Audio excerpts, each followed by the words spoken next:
Want to hear an uncomfortable truth? They lied to you. You will likely never reach that state of permanent happiness you have been chasing your whole life. But that's not even the bad news. The bad news is that you are exhausting yourself every single day trying to get there because you have been brainwashed into believing that non-stop happiness is normal. In this video, I'm going to break down the biological traps, the psychological illusions, and the exact mindset shift you need to stop suffering and finally gain control. The illusion. We are always running after the next thing, aren't we? Let me just get this degree, let me get that girl, let me get this car, let me hit this income level, I will do that, this, I will be happy. And what happens when you get it? It feels amazing for a few days, maybe for a few months, but then the feeling vanishes and you're right back at baseline, searching for the next fix. But there isn't any fix. Let me explain more.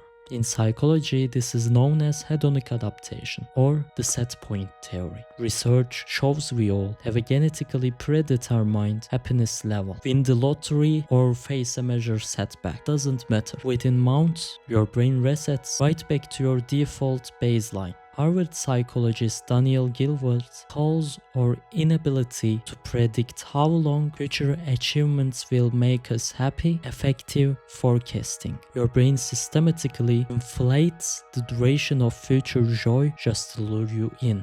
Verse philosopher Ringirer called out the trap of mimetic desire. Half the goals you chasing aren't even yours. You only want them because you saw someone else's wanting them. You achieve them, realize they were never your genuine desire, end up feeling completely empty. The biological reality. Here is the evolutionary reality. Your brain was never designed to keep you happy. It was designed to keep you alive. First, consider negativity bias. Our ancestors survived not by admiring beautiful flowers, but by assuming every rustle in the bushes was a predator. Your brain is hardwired to absorb potential problems or threats like a sponge, while letting positive events slide right off. Second, look at dopamine. Most people think dopamine is the reward hormone, but it isn't. Dopamine is the hormone of anticipation and pursuit. It spikes before you achieve the goal, and it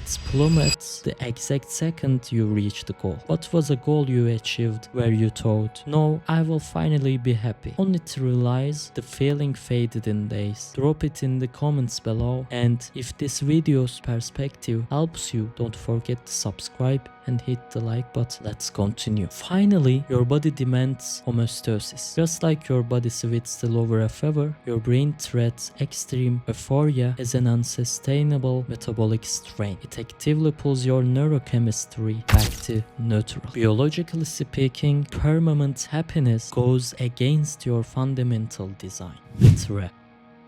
So why are we so miserable? Because modern society has turned sadness, uncertainty, and stress into system failure. The multi-billion-dollar happiness industry relies on you feeling constantly inadequate. Buy this product, take this course, go on that vacation, and you will finally be complete. It drives an endless cycle of consumption. As Arthur Schopenhauer put it in his Paradox of Desire, when you don't get what you want, you suffer. When you do get it, you get bored. Life swings like a pendulum between pain and boredom, and add the paradox of choice to the mix, where endless options make you constantly regret what you choose. And top it off with social media culture. You're comparing your internal raw footage with everyone else's highlight reel. Modern culture forces a toxic positivity that makes you guilty for being sad. But in Buddhist philosophy, suffering is the first arrow. When you beat yourself up for being unhappy, you shoot yourself with a second arrow. The second arrow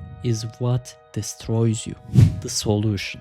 So how do you win a game designed for you to lose? Stop chasing happiness and start building fulfillment, meaning, and resilience. Trade happiness for meaning. As Nietzsche wrote, the goal of life isn't comfort, it's growth through struggle. Embrace amor fati, love your fate, including the hardships. Happiness is fleeting.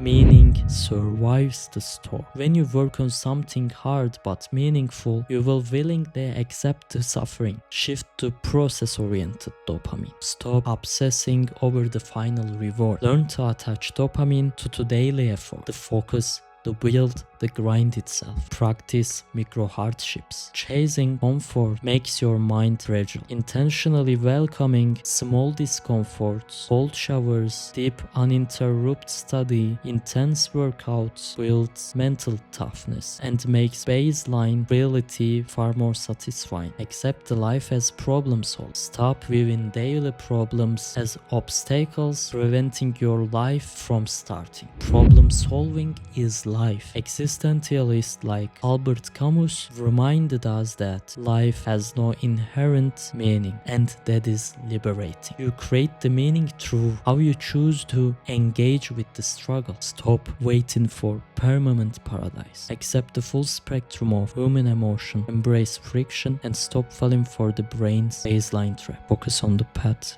not the results.